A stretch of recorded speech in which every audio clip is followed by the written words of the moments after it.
Balandeli bethu emakhaya, nayi plug thinathi sike sinithathe sinibeke kancane lapho sithola khona usizo nabanye abantu mhlawumbe kusasa naye angasizeka.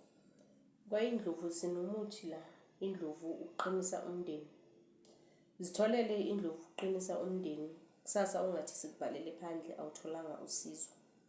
Unenkinga yezinso, unenkinga yokungatholi abantwana, unenkinga ye-drop, unenkinga yesibeletho, unenkinga mhlambe umchamo, umoya ochama uyashisa, unenkinga iqolo lakho liba buhlungu.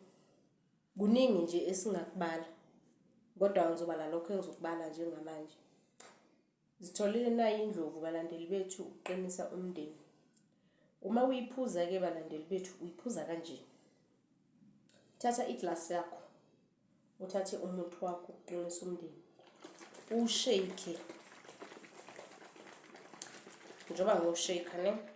Mawuqeda ukushake, uvule umuthi wakho balandeli bethu emakhaya. Eglasini lakho uthathe uthele iskali esingango-half. Mawuthele iskali esingango-half umuthi wakho bese uyathatha kena uyaphuza.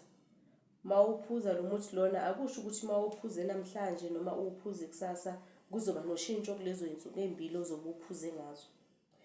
Umuthi nomuthi engamapilisi esibhedlela waphuza namhlanje nakusasa bese expect ukuthi ngaleso sikhathi leso uzophila.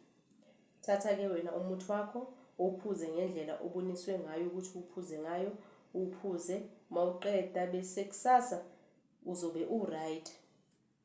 Khane ke uzobuya usho ukuthi hayi sengi-right umuthi nawo ngiphuzile. Balandeli bethu emakhaya, indlovu uqinisa umndeni. Zitholele indlovu uqinisa umndeni emakhemistry, nawe usinde njengawo wonke umuntu.